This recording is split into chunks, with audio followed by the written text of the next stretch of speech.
Welcome to the Fan Club YouTube channel. Please make sure to subscribe, like this video, and comment down below.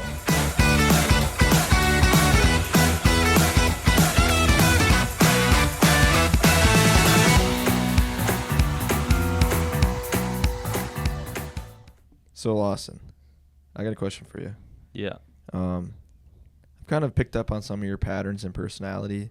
I was wondering if Emma ever gets like stressed out about your like organizational skills when it comes to like trips and planning, because you kind of just go with it as it comes and don't really have much planning ahead. You just kind of show up. Yeah, I mean, it sounds like a question for Emma, but I could answer on her behalf. I would say that I think that it's going in and out. Okay. Not plugged in. It's like halfway plugged in. That was weird. He's that nervous for his interview. When He does didn't that plug his mic? mic in. When did that mic ever do that? You're nervous. He's so nervous. Let's answer that question though. I don't think she really gets nervous about it. I'm not planning to be late or any of that. That's good. She just does a lot of the planning, so I don't have to be too worried about exactly when I show up and stuff, because it's all going to be done. I like it. Sweet. It's a weird I don't even know how to answer that very well, to be honest. That's all right. You're just cool as a cucumber. Mm-hmm. Yeah, I'm just not worried about it. That's about it. Well, welcome back to the Fan Club, everyone. We are here today interviewing our fearless leader, Mr. Lawson McDonald. You bet. And we're actually here at 8 a.m. puck drop because he's flying to Europe today. And we had to squeeze this interview in before he gets on that plane and leaves us for another 2 weeks. So Yeah, this is going to be an eventful day. And we had to do this because I have to take the podcast camera with me. Because, You had some You photos do. to You take. do. yeah, I have to take pics on the honeymoon, of course. So I have to take the camera because, we have to do the interview because I have to take the camera, and you guys would be stuck with no interviews to do. So after mine, we should be all good to go for the next couple weeks of banked up episodes. Yeah, Cuddy's gonna have a lot of work to do when he gets back. But another thing about cameras, are you bringing the film camera? Yeah, I'll have my film camera. Nice. Mm-hmm. it's loaded up, ready to go. It's not loaded up, but it's ready to go. Fair. Yeah. Well, Cuddy will be fed. That's what we were saying. Or he'll be fed with content to edit. where are you going on your honeymoon? We're going to the south of France, so Europe.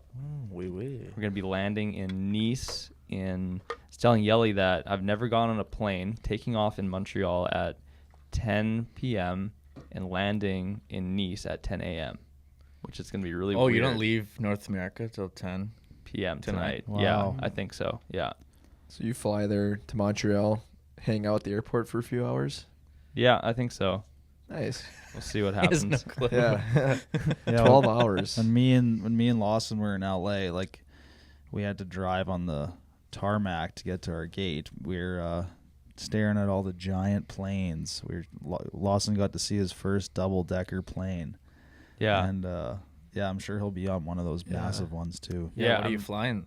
I have no idea, actually. No, I literally have no idea what we're even flying. I do know that this was like a surprise from, and you kind of, I don't think you have to do it, but it's the time to do it when you go on a 10-hour flight. Yeah. So we're first class. to Oh, Nice. You get a bed, eh? You're gonna Let's get some go. good meals. I have no idea what that means. I don't know if it means a bed or not. I think but so. They You'll have get those. a lot of leg room. If you're doing a If it's a red big eye, plane. especially red eye through the night, I would say you're on a bed. That's exciting. Yeah. You have to give us You'll a get some seat bubbly tour. when you sit down. Yeah, I'll give the plane like the seat tour. That's what I mean. I don't know like what that will look like yet. Give it a full tour. Yeah, make a Just video. a good surprise. I will. Yeah, I will definitely send some video of what that'll be like.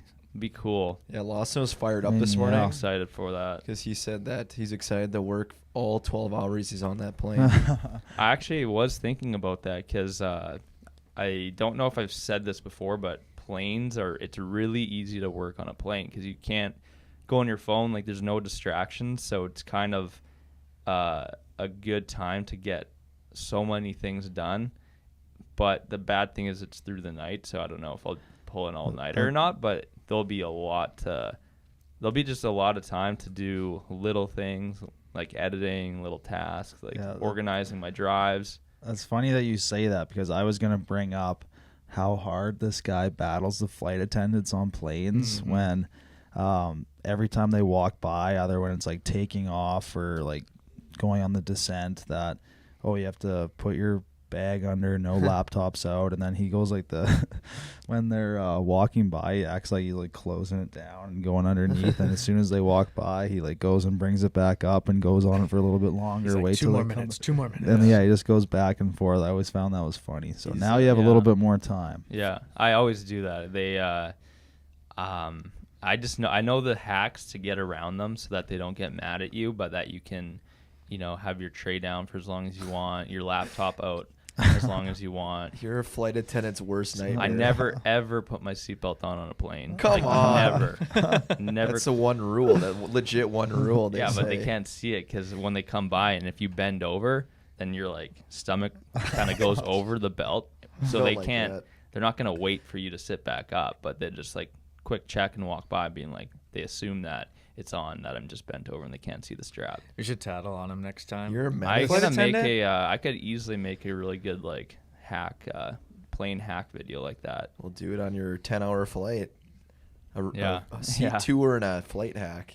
It's not even a hack for anything. It's just a hack if you don't like to wear the seatbelt, I guess. Jeez, that seatbelt is like nothing. I know. It is, it is nothing. It's really, you only really need it for landing. So you don't bounce and hit your head.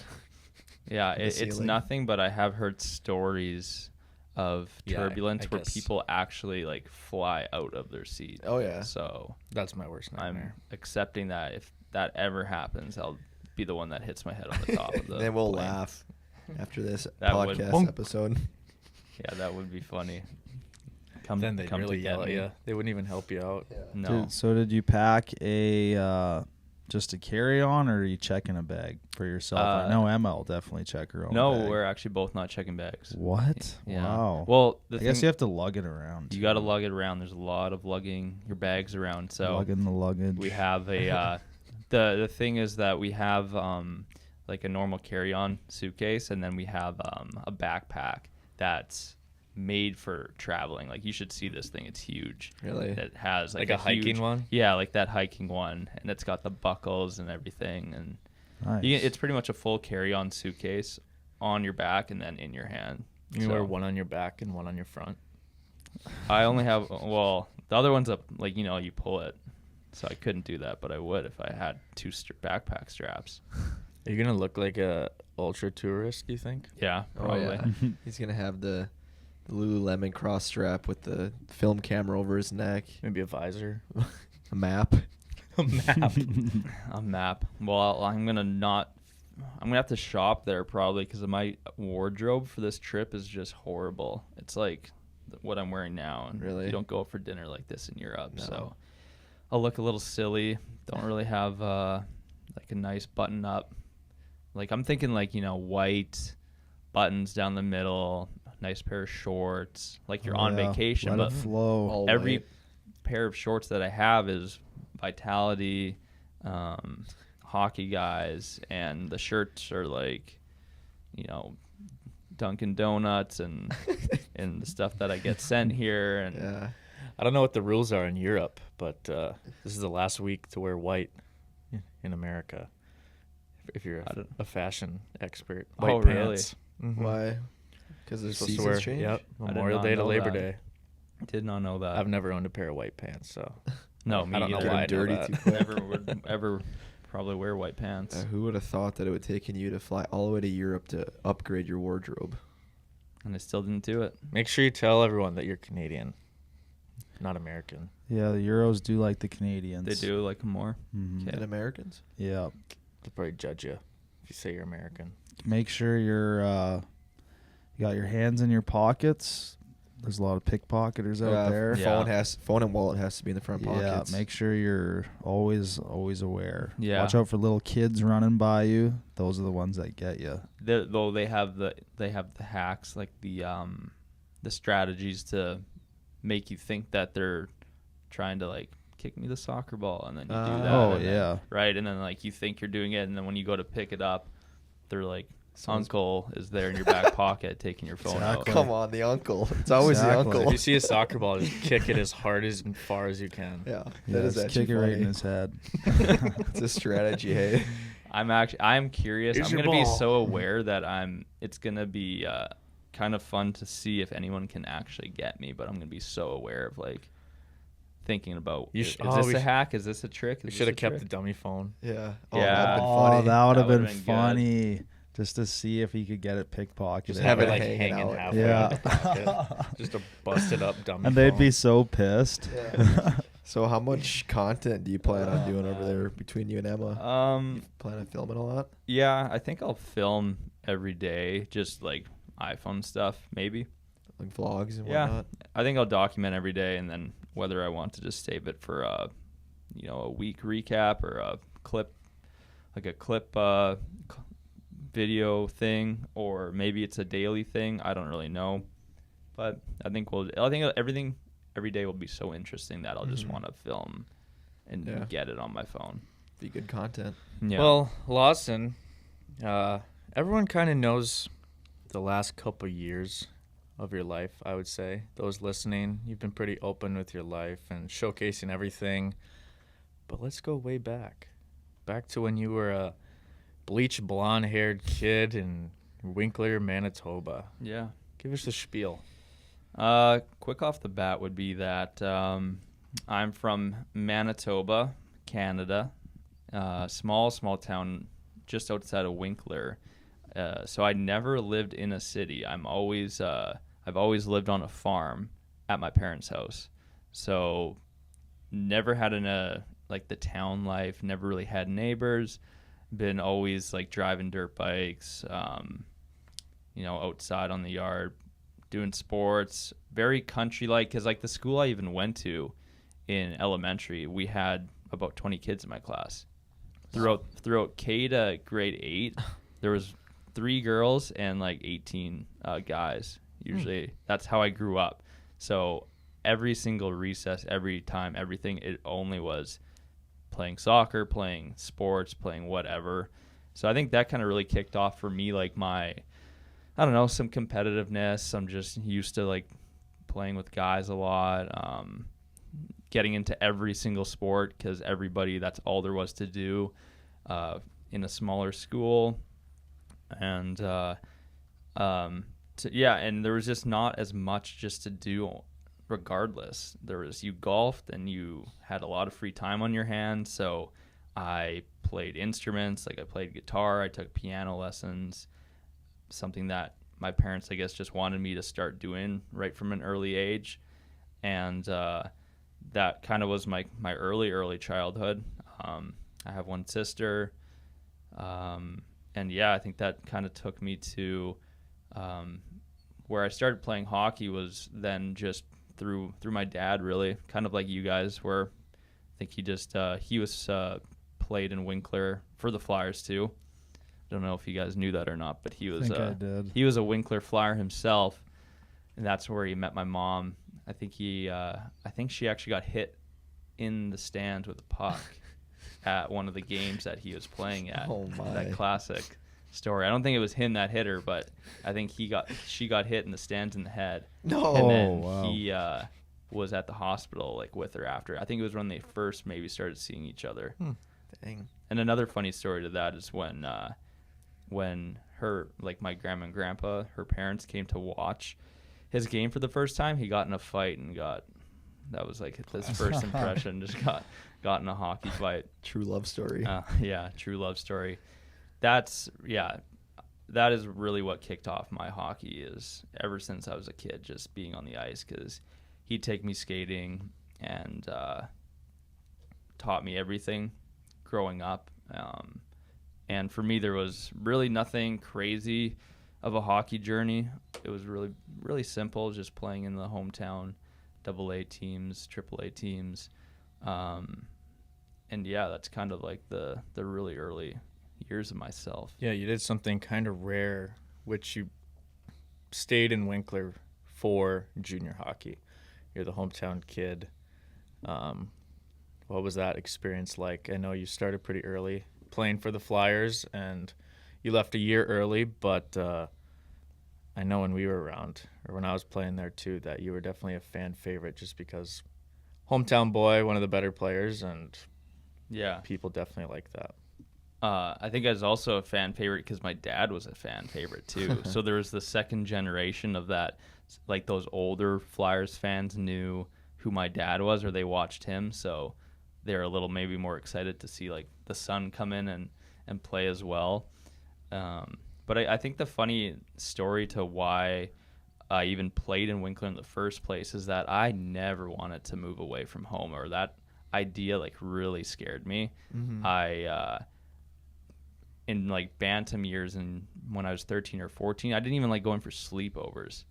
Like when I was younger, and I went to a sleepover at like Cole's house, probably when we were 10, 11, 12, 13, like the age where you start to do sleepovers and it's normal.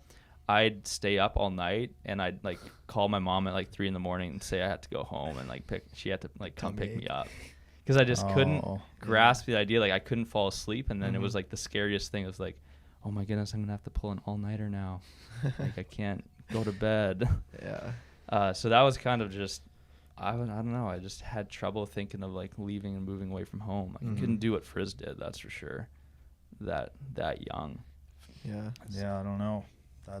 I definitely had those like sleepover moments like growing up where me too. you're just sitting in the dark, and your friend's already asleep, and you just kind of just sit there and have no idea what to do, and then you get panic mode sometimes. But I don't know. My first thing of it was in midget AAA when we did those road trips for hockey, and I remember doing that for the first time, because in bantam you're with your parents, and then midget AAA you go on the road and you're on your own. And I was actually like not looking forward to those trips, because that was the first time where I had to get used to, okay, I'm like playing a hockey game this weekend, I'm alone, I have a roommate, and some of the guys, it's just not as easy because they're not like your friend, but they're your teammate, and they're older than you. So that was a little bit different for me. I was more of a baby, maybe, in that sense. You had a little bit of a different upbringing as well, because I don't know how many people know this, because you don't talk about it that much, but you grew up on a pretty massive farm, and it's in your blood. But you don't really like farming. No. Yeah, well, it's a good point. We, my entire family farms, but I think the reason I don't like farming is because I just haven't got the taste to the things that I probably would like. I always had to sit on the tractor and maybe like wash things, and that is what I don't like. I feel like I'm wasting time just sitting there. I actually, when I was younger and I used to have to do some things like go through a field, I would just bring my iPad and I'd watch YouTube the entire time. I remember I'd pre-downloaded like 10 different episodes of Gregory O'Gallagher's like YouTube like fitness videos. So I was like, how can I sit on this tractor and still learn something or do something? So I just watch like these like fitness YouTube videos or something like that. So that's kind of how I did it. But I think my parents have always been supportive of just accepting that it's not something I necessarily have to do. It's always there to, if I want to come back to it, and maybe one day I would enjoy doing it, but I think I would always to this day not. I'm too maybe creative, or I want to do too many different things to just accept sitting on a tractor or doing the simple stuff that doesn't require as much like creativeness to it with it. Do you remember the age or the time when you came that realization that you wanted to pursue other things? Were you still around the high school age or even younger than that? Yeah, probably was when I was trying to go and play college hockey, I think, because that's when I had to choose like what are you taking in school and stuff. And I just felt like I was way more interested in fitness and stuff from playing hockey and doing all of that, where I was more like, it was way more enjoyable for me to do that. So I think when I went and picked my major, which I did kinesiology in college, is when I knew that I'd rather do that than end up on the farm. So that's like the path that I chose to pick. And at the end of the day, if that all went bad and I figured something else out and had to go to the farm, whatever, it's like, it's the way it is, but it's definitely not my passion right now unless I would do it, and maybe I'd figure out that, hey, I like this a lot more than I thought. Different parts of it. But yeah, at the moment it was like something that drove me to do other things, because I always wanted to do like gym and fitness and all of that going into college. Yeah. What was the hockey process like, being from small town Winkler? Obviously, you guys had some pretty good AAA teams, I believe, from what you've shared. But like, was it ever crossing your mind that at a certain level, like, hey, maybe I need to move on somewhere. Maybe I need to move to the States and try hockey. I'm sure you could have played in a junior league in the U.S. You chose to stay in Winkler. As you said, you're kind of a homebody, or at least you were. So were there any other options or ideas that you wanted to go try out? Yeah, the first one that almost pulled me out of Manitoba was when it was after midget AAA. No, it was before midget AAA. And so how old is that? It would be, how old would that be? Like 15 or 16? 14? 15? Yeah. Was it's like 8th, 9th grade. Yeah. Me and my teammate from Pembina Valley, Colt Conrad, got talked to by Shattuck St. Mary's It's close here. Right by here. So we went on a tour there together, and he was like down to play. He wanted to like, right? And then I went there, and you still have to make like the certain team, and if you don't make the prep team, then you're kind of playing on the bad team. And also it was kind of like I knew that I did not want to leave home that badly either, and it actually scared me so much thinking of that. Wow, I'd have to move to Minneapolis area and Shattuck right now and go to Faribault, Minnesota. Yeah, and go to prep south. school when I'm 15. I thought about it for a while. Even my dad kind of was on the side of just, hey, you can play junior hockey still. If you had a spot in Winkler and you're playing in Winkler, like that's just as good. I think the main concern was what's going to allow me to, play Division I or go to college the most. And after talking to some people, figured that playing in Winkler was just as good. But yeah, I remember touring Shattuck, and it was like nice to be there. Everything was good, but at the same time, it was scary to think that would maybe be my like routine. Would be going to school there. My brother went there, and he definitely had fun, and there was like a lot of cool things about it, but you're also kind of like isolated too. I did not know your brother went there. Yeah, he went there grade 11.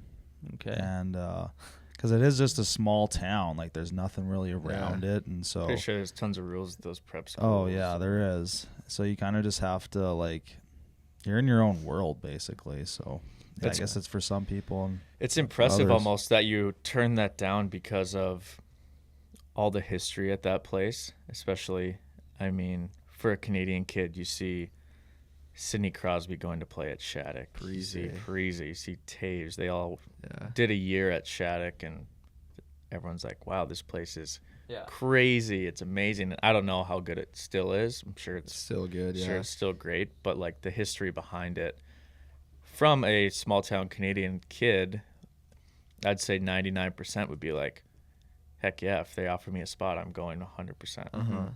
Here's the thing about me though, I never wanted to make it to the NHL. That was Really? never my goal. I remember like kids, like coaches would ask, like, "Oh, what's your goal? Big goal?" Like, I want to be an NHL player, and I actually never wanted to play I wanted to play. I was gonna say WHL in college were always my goal. Yeah. And I didn't care if I was playing in the NHL or not, which is probably actually, bad to say that's why I stopped at college, because even if I wanted to play in the NHL, I don't think I would have anyway, right? But that was where I was satisfied for sure. So my goal through, junior and stuff was just I wanted to play college, and I knew once I got there, then I didn't enjoy it enough where I thought I would be like, I want to do this as a job. And actually with Shattuck, I was also kind of friends with Emma, talking to Emma at the time, and that scared me too. The fact that year one, that was probably year one, close to or going into year one. Dang, year zero. Yeah, it was year zero, and I remember just thinking of that was like a small percentage of also why I didn't want to leave Winkler either. Well, we're glad you didn't. Which is a crazy thing at that age to even like have something hold you back like that. But yeah, it's a good thought to have, I guess. Now turned out, yeah. So crazy. You brought up that the NHL was never your ultimate end goal. Did you have one at that age outside of hockey? Did you have any goal that you wanted to like attain or dream? Yeah, that's a good question. I think that at that age, the dream and the goal was just college. Like, I actually don't think I thought past the years past that. I would say gym and fitness, if I remember correctly, could have been what the goal past that would have been. Would it be training like NHL players, getting involved with being maybe on an NHL team for like the fitness side of it? Because once I got to the level of like training seriously for hockey in the gym, I would drive into Winnipeg an hour and a half, 3 times a week to work out. So me and one of my old teammates, Tyler Jeanson, he was playing for Portage Terriers. He played college as well, so we kind of had the same hockey path, and he was my gym buddy. And I remember driving into Winnipeg, and it was an hour and a half to get to the gym, an hour and a half home, and we did that 3 times a week, sometimes 4 times a week, plus we skated in the city. So when I was doing that, I really, really enjoyed it. I really enjoyed like the level of training that I got from the people out there too. Richard Burr at the rink, and then I was like, okay, I wanted to kind of do that, or I wanted to bring that to Winkler. Actually, was a little thing because it didn't exist, and I had to drive so far to get there, and it was like, if this was in Winkler, that would be kind of nice to do. And you actually did start your own little training group in Winkler. Yeah. I don't know how old those kids were, but Like was that 13. 2 summers, 3 summers? Yeah, I did that for like three summers. It was just my own thing where I had 15 clients-ish, 10 to 15.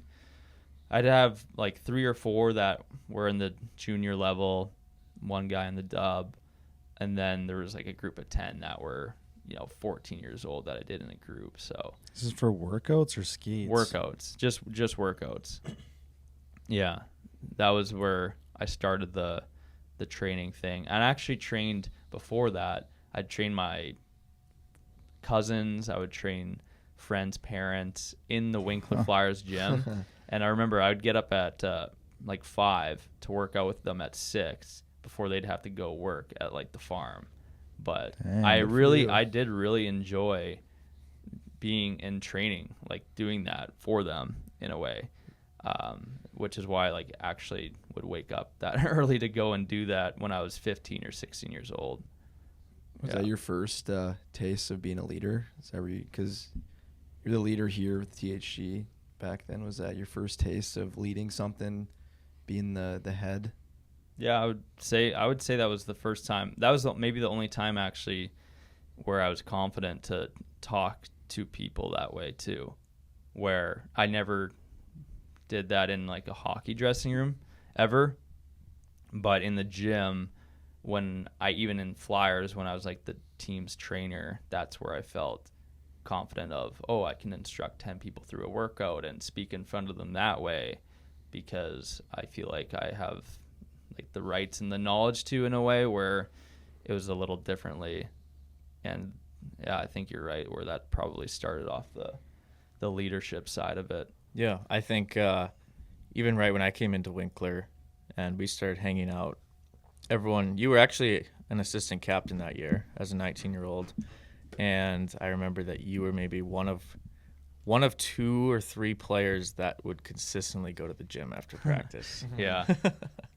And Yeah. I was not included in that list. But I remember that you'd pack a lunch, you'd go to the gym after, and Couple sandwiches. everyone else would head over to Tim Hortons for lunch and go home and play video games. Yeah. I didn't understand that either when in junior of how I was the rare one that liked to go to the gym after practice. And the 19 and 20-year-olds just did not do that. But I think that ties in because I did have that future goal of that I'm going to work out because I like it, but I also know I have to because I don't want it to end at junior. I'm trying to make it to college and go to college and do all of that. So obviously I'm going to work out and maybe put more of an effort into it with the rest of my day. I think you were a level above people when it came to that. Realized how important that maybe extra 45 minutes in the gym after practice could benefit you in the long term. Yeah, and I think that that's a big reason why was a better, or why I even made it that far too, is I don't think I would have got there from just skill, but the hours I spent even doing like skating training, like doing the training to get stronger and faster in the gym was why I was actually a good skater, I think, and faster on the ice and that stuff, because I knew at that level I probably took it more seriously than 90% of people. So without that, definitely would not have gotten to play Division One. That was kind of the time too. I remember you were the first person to ever really in front of me play with a GoPro.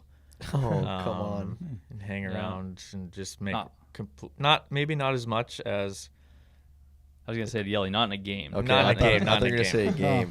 but I remember he would bring the GoPro every once in a while after practice on the ice, just when we were just messing around after, or Yeah. different things when we go to the farm. Or I think I don't know if that's when you got the drone, but you'd play with that a little bit. And that's really the first taste I ever got of Lawson putting a camera in my face. Yeah, that's funny because that was so long ago, like a long time ago.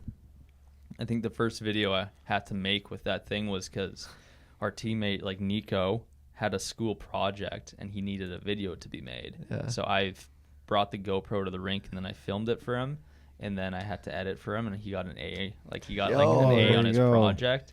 It's a funny video too because I interviewed the billets, interviewed like him, and at his billet house, and we made a little documentary. That's sweet. It was so fun to make because we were like, this is sick.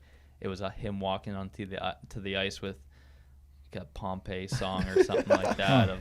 Yeah. And So this was the first taste and of content? I think that was the first official video I ever edited and made. Wow. Maybe there was a travel video before that. I can't really remember, but I think that was it. And then after that, I would bring it, like Will said, to practice. And the reason I brought it to practice is because I would film sometimes like my stride, and I would film some other guys' strides, so I could slow it down and kind of see. Why your stride's better than theirs? No, why? Yeah, trying to see what the best skater. I always filmed like a really good skater and tried to analyze like what is he doing when he's crossing over, because it looked so smooth. And that's kind of next why level. I brought it to practice. That's sweet. That is actually Very, sweet. film. I'm pretty sure you made a Bender Week video too out at the farm. Mm-hmm. Just a short like drone one. I remember that. Really? Yeah, I did. Did you have any social media platforms then, like a YouTube or anything? I figured out how to post it to YouTube privately, unlisted, so that only with the link. So you still have that link? I think I have that video still. Yeah, I probably do.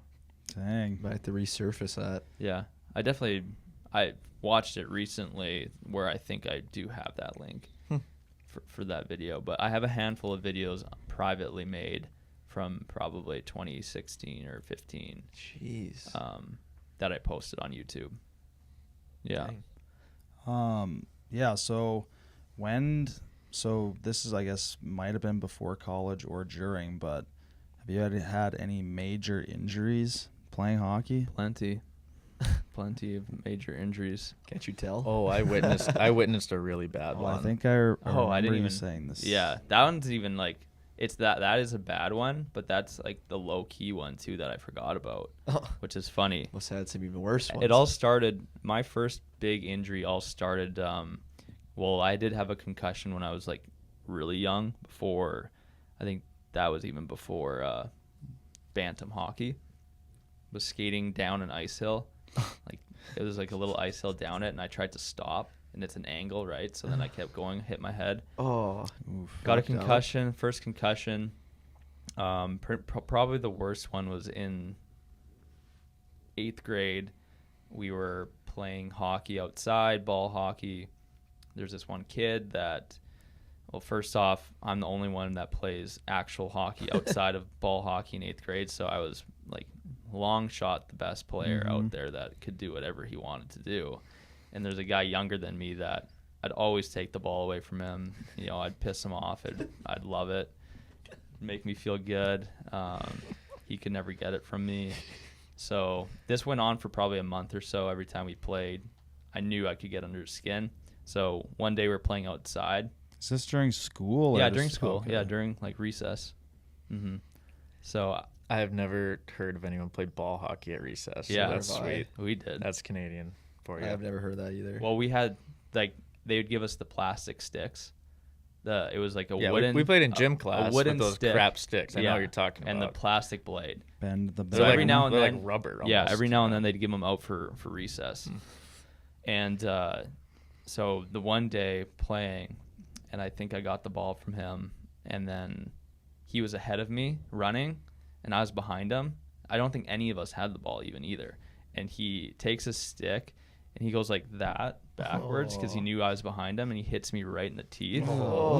And right up here, teeth like knocks out my tooth. I have a photo of it. Knocked me out a little bit. It hit me that hard that I like was like all of a sudden on my knees, like stunned, big time stunned, and fractured a bone up here in my on my mouth. And then I had to go right to Altona. They had to stick my tooth back in to try to save it. And root. Yeah, and then that caused and then I think I went to Winnipeg right after that, but that caused 3 root canals later. Yeah, a lot of dental work, tons and tons of dental work after that. Still might have to get a fake tooth eventually, but didn't at the moment. They all kind of stayed in there, but had a lot of caps, and yeah, the root canal sucked. That bone luckily healed where I didn't have to like get that surgically done or whatever, but that was the biggest one. That was a bad injury. What was the next Did day he of school go, like? He ran away. I was gonna say, what happened to the kid? He ran away. What do you mean ran away? Like Did you ran ever away get him from back? home? No, like he ran off the school. He didn't stay at school. He like literally ran. He ran to like 5 miles to his grandma's house, something like that. Did you ever confront him on it? Well, it was awkward at that age. It was pretty awkward to like you don't man up and be like, all right, dude, we gotta talk, right? Like, you don't think about that. It was more We gotta serious talk. where He'd be at center ice. it was more of a serious thing where the principal had to like seriously phone his parents. And fun fact, I don't mark my words, but I legit think that this kid that did this wound up in jail now because he brought a shotgun to a gas station. What? Sometimes those things just That's check out. insane. Yeah. No, I'm 90% sure that that's the same guy, but there's been stories now even in the future that he's had problems. So Jeez, that's where it it all started. with the high stick. You that ruined lost its him. mouth. You ruined him, man. I Just might give him have. the ball. I know. And then my other injuries, I had a broken collarbone in junior.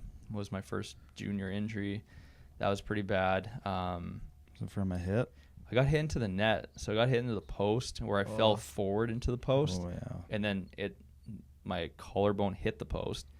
Then that didn't break it though, but it hurt.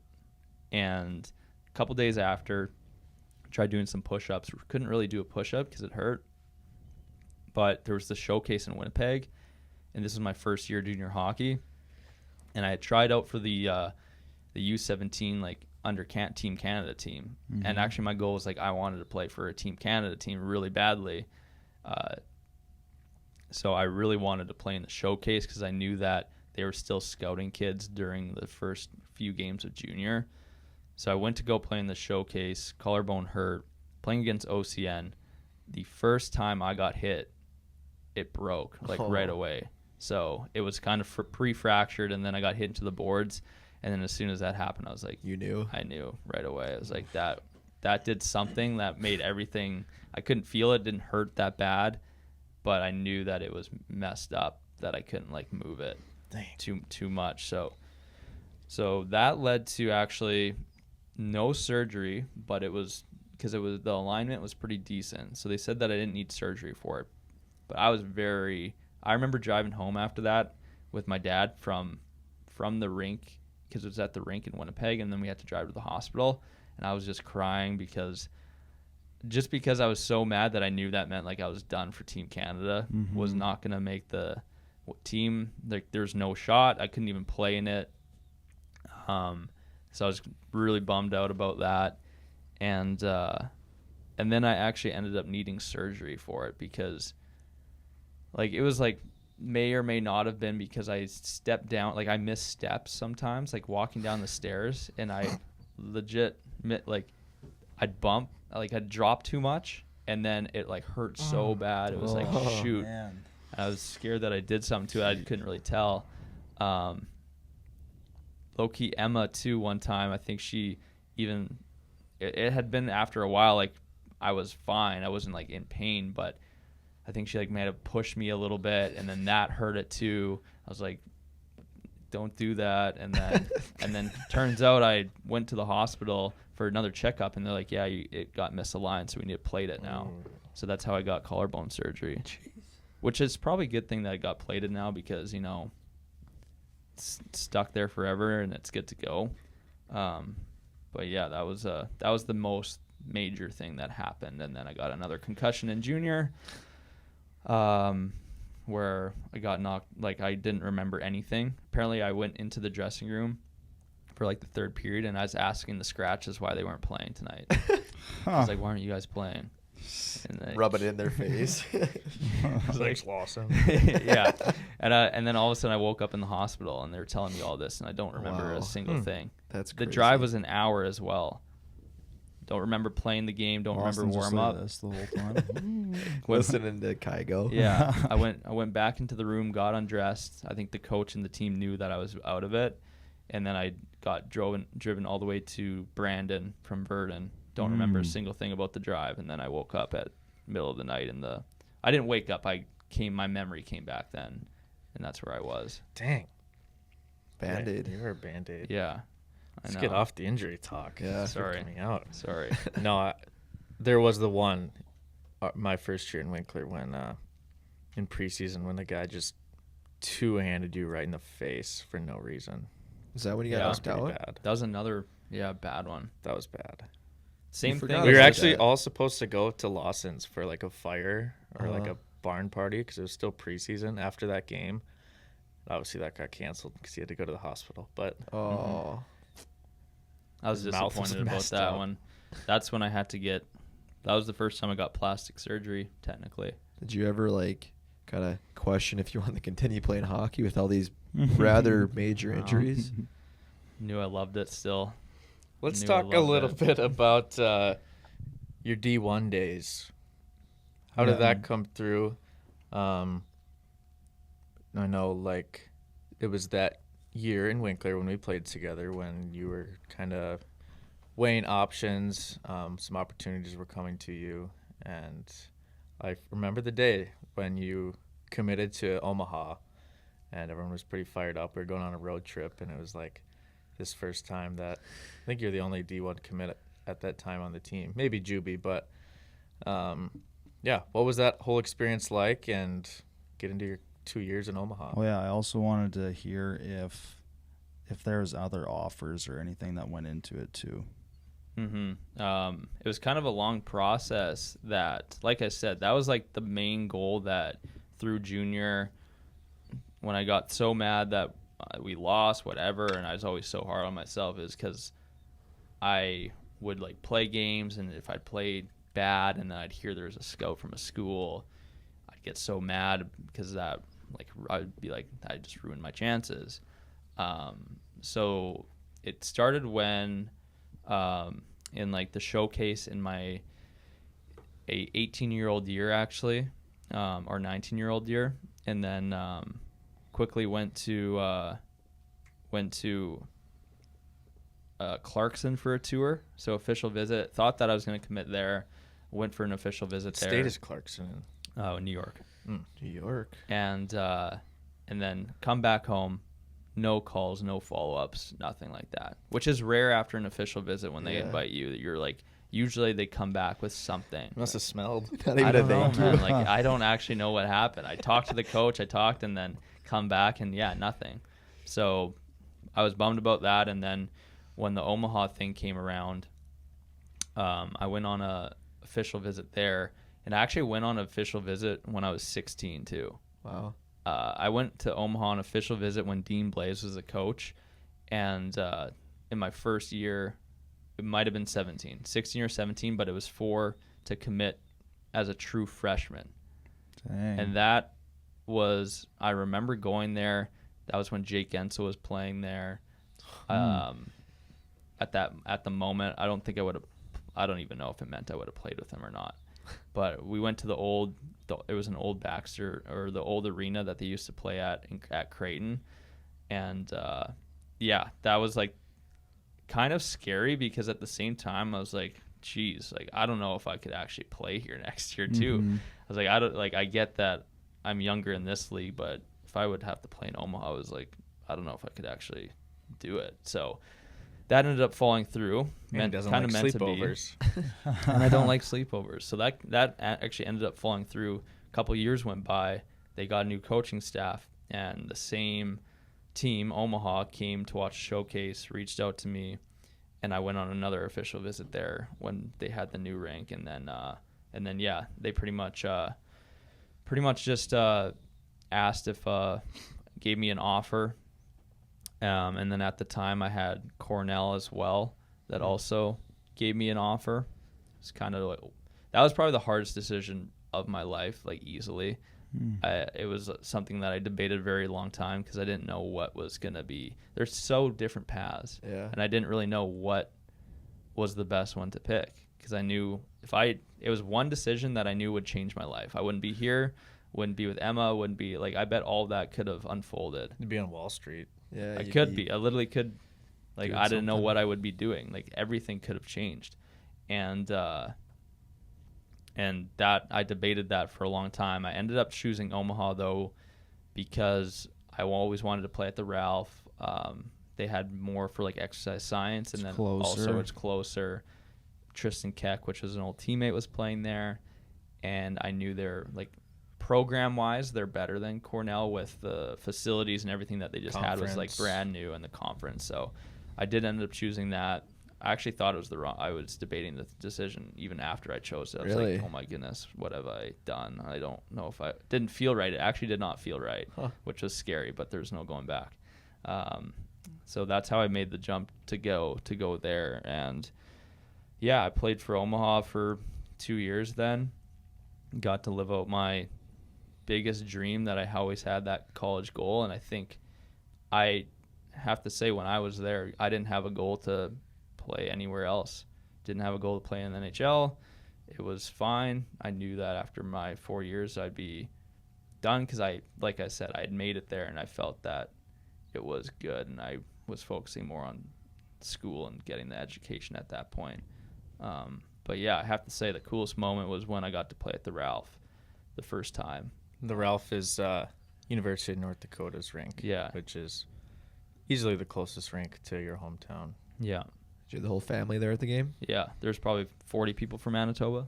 Did you have the chills walking out? Oh, yeah. I had goosebumps. I was there. Ran out there. Oh, you were there too? You were there, yeah. Me and Batesy went. Yeah, that would have been was sick. there. Yeah. Because that was the arena that made me want to go to play college hockey, was playing there, or like playing there for the spring tournament, and seeing how sick it actually was. After Lawson committed, actually, our coach would always take us to a North Dakota game on, like, an off weekend, and he brought us to the Omaha versus UND game, like, a week.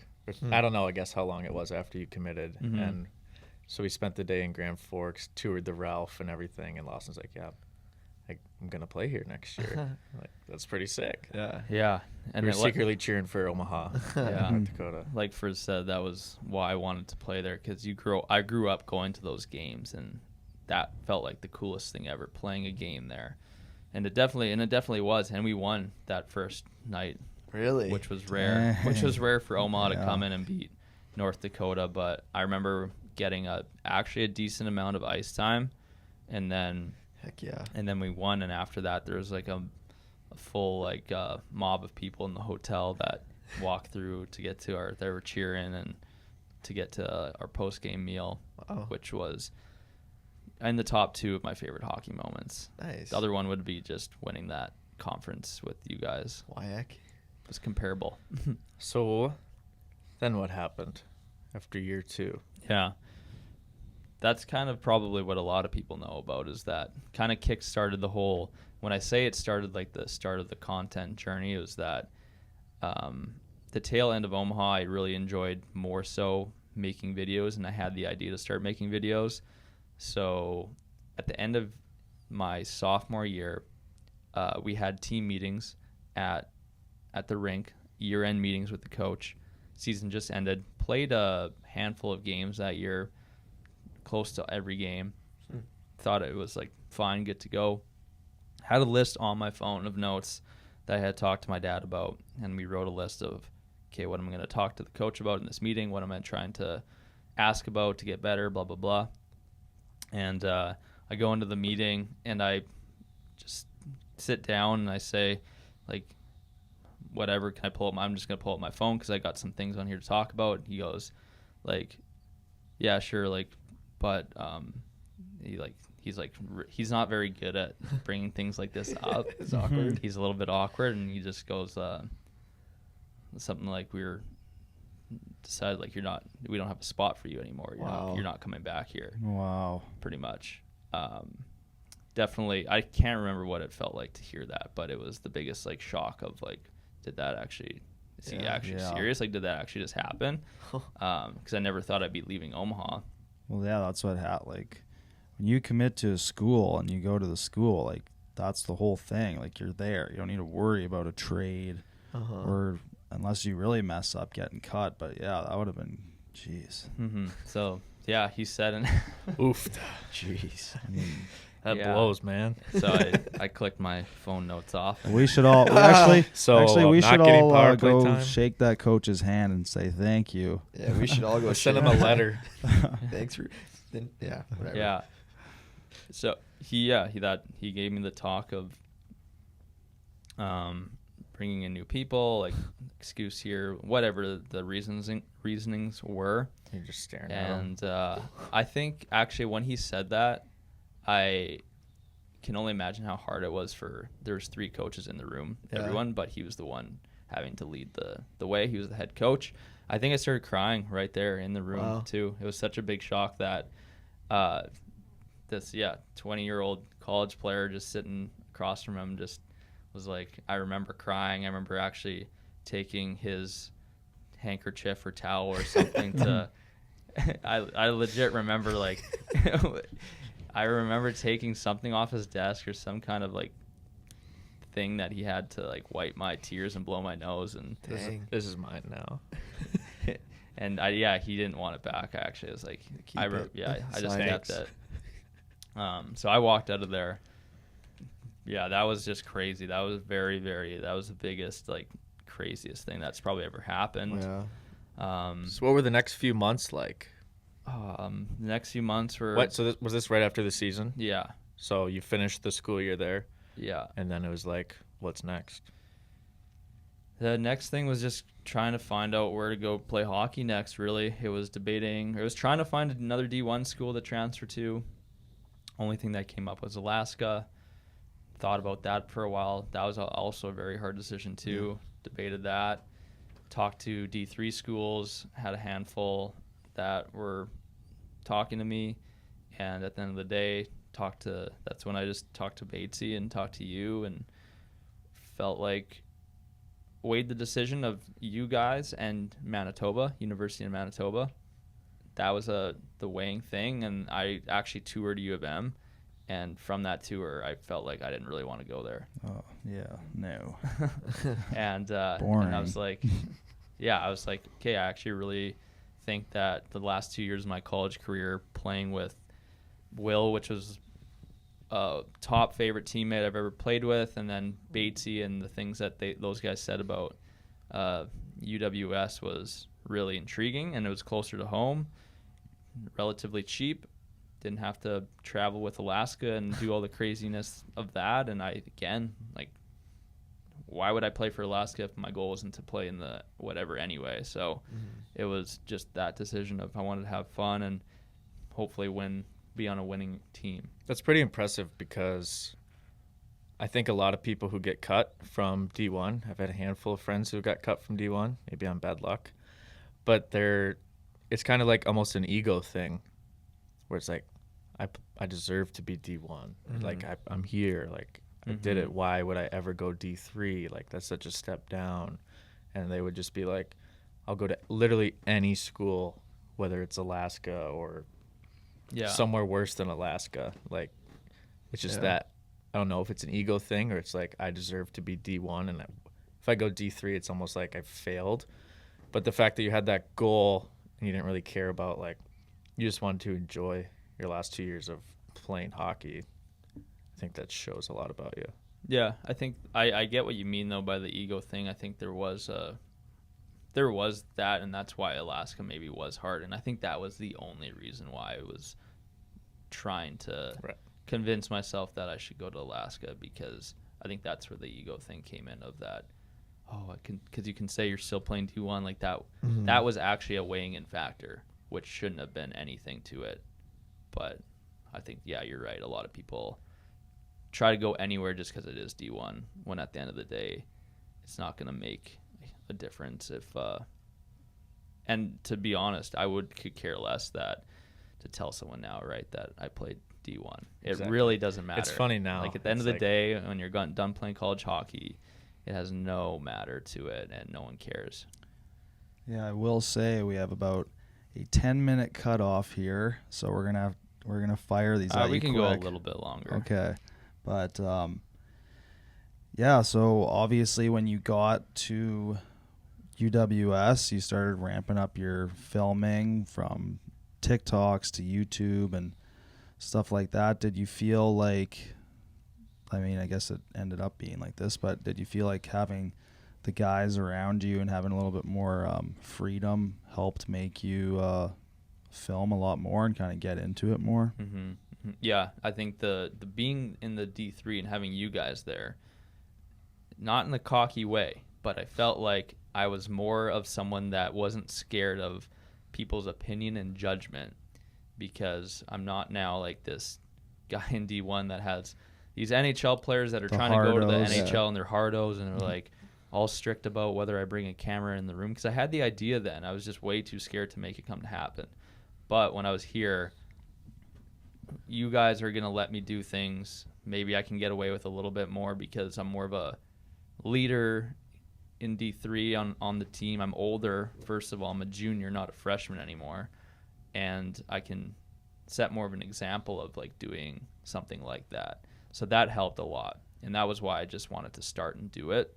Wasn't as scared of judgment, as well as I actually sucked at talking I sucked at talking in general. Like, if you look at my earlier videos, got really really bad in front of the camera, and that actually made me really mad. Kind of hard. I'm always like hard on myself that way, so I was mad that I was that bad at doing stuff like that. So I knew too, okay, if I start vlogging and I start practicing and putting this thing in front of my face all the time, then I'll get better at that too. And the fact that I knew Will and Batesy made it so much easier to bring the camera in. And I was definitely scared though. Like, I didn't like bringing it in front of you guys right at the beginning. Like, into the room, I tried to hide it, and I tried to not be weird about it and as low-key as possible until you kind of get the first few videos out there, and then you get more comfortable. Chucky Slick. Was the first video, like first vlog, just the house tours? The old ones? The very first one was the Road trip? That was my morning. Road trip was number 2 or number 3. That was a fun. The road trip one. The road trip one was the one that moved the needle to being like, okay, we're full. Like, we're good to go now. Oh, yeah, that was great because it was a 20-hour bus ride. Yeah, You're on the bus and you're like, yeah, Pennsylvania. may as well film it. Yeah, that was when we went to Detroit and Oh Pittsburgh. yeah. Yeah. And I remember rooming with Will too, and I remember that was the first time where I'd actually bring it out and talk to the camera in front of him, which felt really weird. I remember bringing it in front of the mirror, and I got him to say something. I said something after a game. The very first time we would talk to a camera in front of someone, that was probably it. I'm going to have to watch that today. Which felt a little bit awkward. It was a little scary. Don't judge me.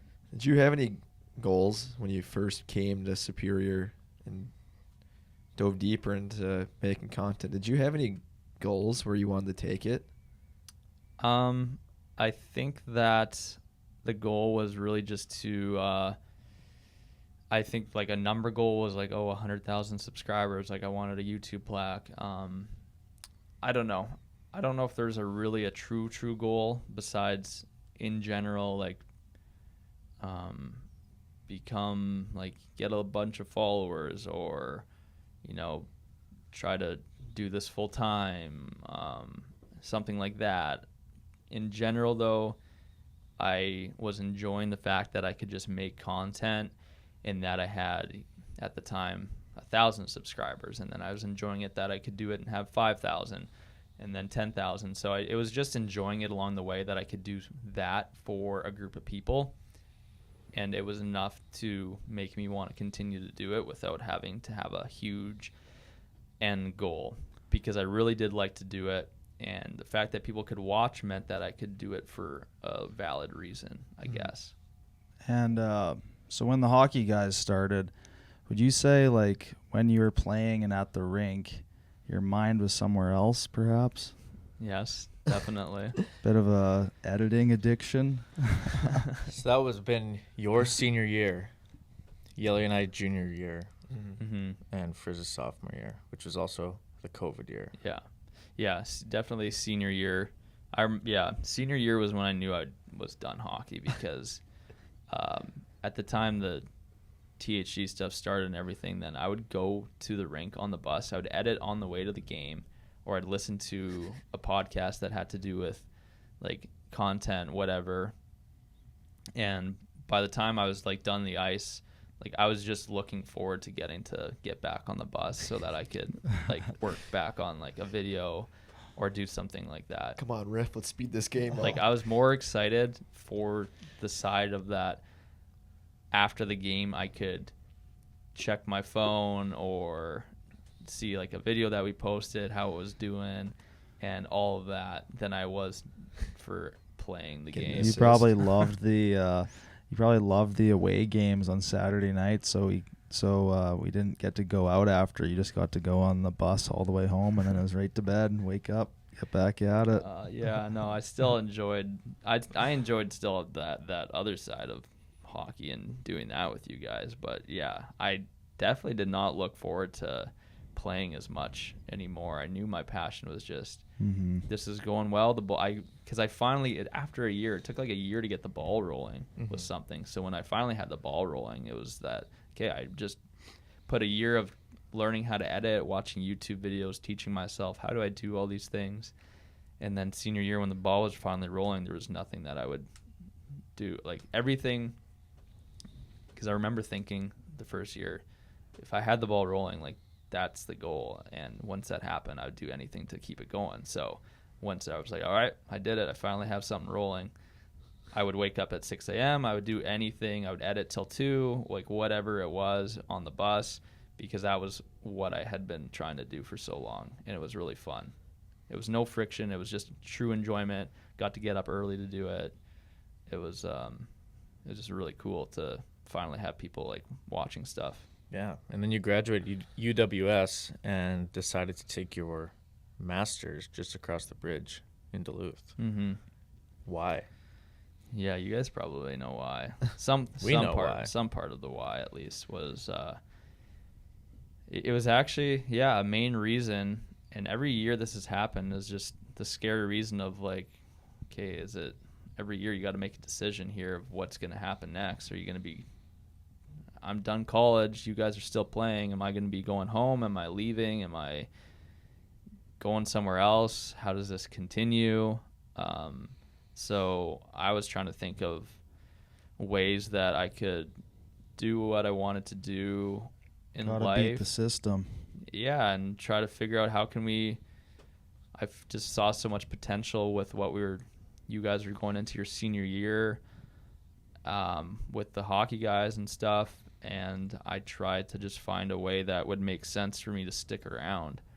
And I found a 1-year master's program at Scholastica that related to like my degree. So getting a master's in 1 year itself is beneficial, I guess. It's obviously a good sped up program that if even the THC stuff failed, then I'd at least have a master's too. Yeah. So that was that kind of guided my decision of why I decided to do that. And I'm very glad. Like, it was a scarier risk, probably also a reason of why I tried to work so hard too, because I had a lot. It was a big commitment. It was a big risk. It was another year of long distance with Emma.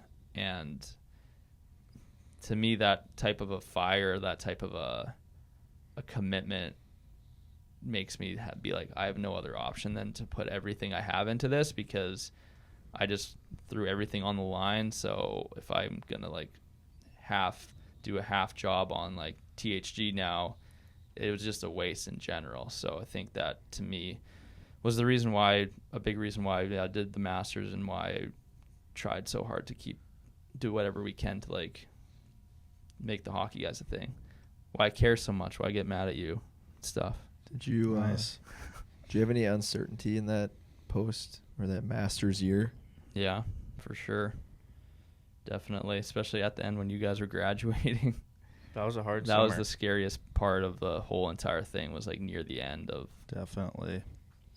I have vivid memories. Especially because every week or every moment when someone would ask, what's next? What are you guys doing next? What's happening? Everyone would ask that. I know. It was tough. Yeah, the Masters year was probably the hardest year. Every time too, I was like, oh, this year's going to get easier. It's going to get easier. It always, even this past year wasn't easy. So I realized too during this, you always think the next year's going to be easier, but something different just comes. Mm-hmm. Masters and COVID year though was death. That was terrible, because I was battling the whole COVID thing at first and trying to find ways to even see you guys at the rink. So it was super hard to film. Secondly, I would have to study and take tests and all these things, and I would not focus in class at all. I literally, it was the least attention span I ever had in my life, where I could sit in class and think about what the teacher's saying, because there were so many things going in the back of my head with the group, and emails that would come in, and content ideas, and other things I had to do. And there was times where something would happen, I remember, and I'd go into a lab to do my cadavers and stuff, and I'd have actually horrible anxiety because I couldn't look at my phone, and I knew that there was a bad thing that had happened. For example, just maybe it's a big meeting that I have immediately after with the NHL trying to line something up. Maybe it was a brand deal thing, but I was just I couldn't think. I didn't even want to be there because I had to deal with something else after. So I think that's what made it hard. And then studying for tests was very hard because I couldn't focus. I couldn't think after at the end of the day. That would have been tough. And then every day I had to drive home too, and then we'd meet up. This was when you guys were done hockey, but drive home from class. I had 30 minutes, plan content ideas, think of content ideas. You guys would all come to my place, have something to go, film it, and then. Yeah, we had it really easy that spring. We were seniors. Classes were easy. Hockey was done.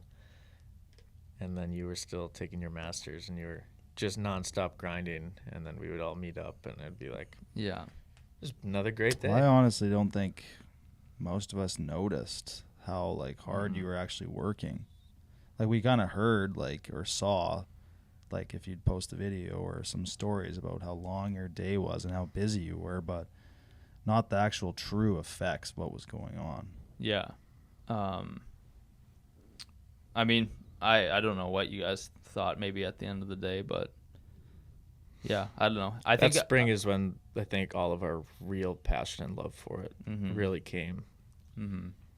Yeah, I think my goal always too was to try to find ways that everyone would feel that way, like think about it, or like give things so that maybe you would, I don't know, get to the certain level or something like that. Because I think it's something has to do with the fact that I like creating content, and that was our main thing that we did, and that was the main thing I could do, versus how do you split that up with 10 people anyway? It's hard.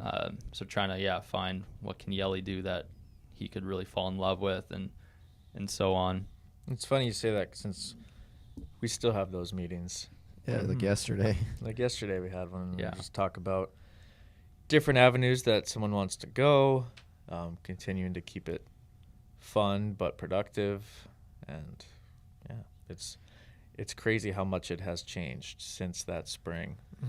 Yeah, And but nothing is more it's so fun, enjoyable now to be where, like, wow, I'm so glad to see where we're at now, where Cuddy everyone can handle the podcast. I don't even have to think about it. And it's so cool to see how much we've progressed since college in that way. That makes me pumped to see. Do you guys remember the like little meeting that I had with you and Cuddy going into senior year in September? Not Where at? particularly. At my apartment. maybe. Yeah. I mean, I don't remember the meeting specifically, but I bet if you say what we talked about, I would imagine. It was Was it after the stupid birthday video? yeah, no, it was Oh, it was the next year. it was before your senior year. It was when that was to me, because it was a meeting that I had with Will, Cuddy, and Yelly, and I think it was after I think this was after, and I was like, this was maybe a moment when I remember like being pretty mad.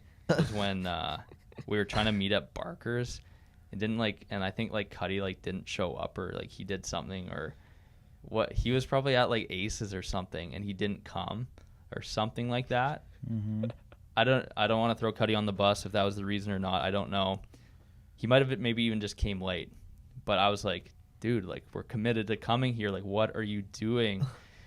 Plays back into the reason of why I had a lot on the, like, felt like I had a lot on the line, and it scared me that like someone wasn't showing up, and then had that meeting after that. And I think I just remember talking to you guys and being like I'm really serious. Like, we need to, like, I need everyone to be bought in this year, or else like it's gonna be I just wanted to like get back on the same page with you three and be like, this is 1 year where I can film you guys. You're in college. Like, we just have to do everything we can to make everything that we got actually happen, or else that was like a big deal. Yeah. Well, if we didn't have that meeting, then we wouldn't even be able to ask you what your top 3 THG moments are. Exactly. And make them quick.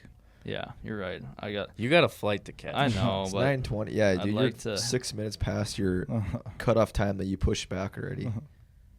yeah, we should really have extended these interviews to hour and a half or 2 hours. But How much has this been going? Hour and 15. top three THG moments. Number 1, the 1 million followers one. Yep. So number 1 would be when we hit 1 million followers, and I threw a little party. That was great. You guys had a road game. I went and got balloons, Champagne. Yep. some beers, some. Were we on the champagne. road? Yep. Yeah, you were on the road, and you came back, and I played a millie, and I was the DJ behind Is the that the thing. Marriott? Yeah, The I lights I remember have the the party. videos of that. It's funny. I remember the party, but I have no clue who or where we played before. I remember it was like a very good time. It was like an earlier game because we didn't get back at like midnight. That's what I It was thought. like Yeah, like yeah. 10:30, 11. It's Northland. Yeah, Makes sense. that was unreal. Actually, the moment of seeing it happen when we were on the couch till 2 a.m. and Yeah. it finally happened. When we started TikTok, that was like my main goal. The thing that I was like, if we can get to 1 million followers when we were starting the hockey guys, and when we were there, like, how cool will that be? And we did that. So Did you sleep that night? that was very cool. Were you too excited? I mean, I was pumped. I slept, but Yeah, we were up I was late. pumped. How about the balloons? The guy asked why you got a 1 million balloon.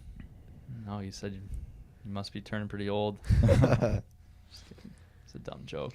Number two.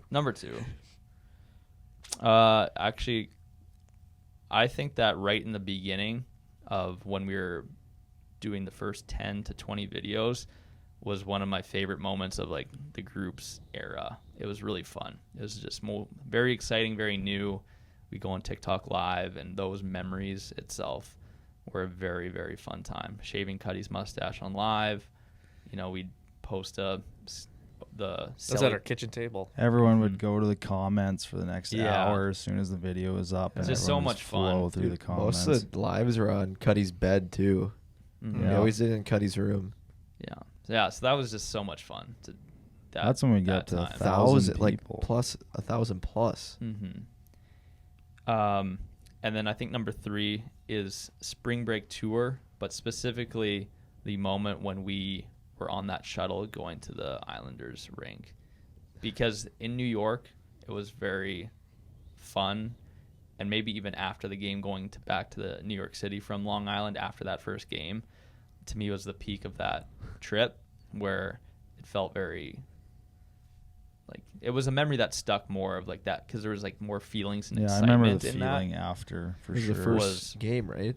Yeah. Yeah, the first game, the first time we did something away. Airport to UBS Arena. Yeah, that was so fun and exciting, even though I was super sick. You sick. were sick. You and Johnny were both. Holy. sick. Yeah, that's the top 3 right there. Nice. That's great. Great interview, Heck man. yeah. No other Killed rapid it. fire ones? I had one lined up. Just That- ask it quickly. How would you describe yourself today?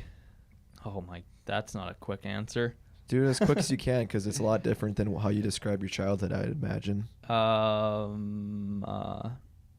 I describe myself with oh man, this is a difficult.